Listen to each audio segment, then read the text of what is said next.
Alice actually ended up in our care because the mom, she didn't look after the puppies. So the four sets of puppies that she's had, she's actually killed. Now with Atlas, she had that set of puppies, and there's a high chance that he's not going to survive. So we made the decision to actually go and remove him away from the mother, and it was the right plan to make. We've almost lost him about 3 times because he's gone biliary twice. He had pneumonia when he was 2 weeks old. It made many trips to the vet and many, many nights trying to get him to have just a couple meals of food.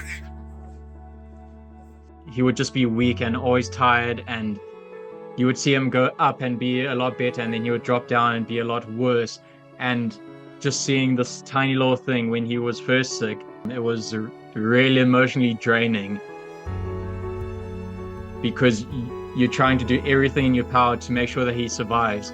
And sometimes you think he might, sometimes you think he won't. We were so scared to actually give him a name because we kind of have a rule here that we don't name anything for at least the first week that we have it, because if anything is going to go wrong, it's within the first week. But with Atlas, we didn't actually name him for at least the first month because we were so worried that he wasn't actually going to make it. Luckily, he pulled through and he's really strong and he's doing really well now. He's such a playful little creature, and him running around and acting just like a puppy, really. So my flip-flops and everything right now, he loves those. He has a whole bunch of different toys that he also loves, and he's become best friends with my Malinois.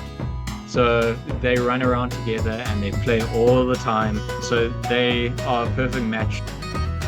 He'll jump on you and chew on you like your sweater, and then he'll just lie up against you and fall asleep. And it's just his nature that he has is probably the most amazing thing about him. It's just so loving and playful. The plans for Atlas in the future is we would like to go and release him back into the wild once he's fully grown. So a lot of people say, oh, you can't release him back into the wild, he's too tame. We can actually release them back into the wild. For certain animals, you can't release them back into the wild. But when it comes to the brown hyenas, because of their nature of them being quite like secluded and they like to hide away and be very secretive animals, even though he is hand raised, he should still be able to be released back into the wild. So the plan is for him we'll have him fully grown, and then we'll start introducing him possibly to some other hyenas, things like that, so that we start introducing him to, I say, more wild things, and he should be able to be released back into the wild perfectly fine because we've done it back in the past.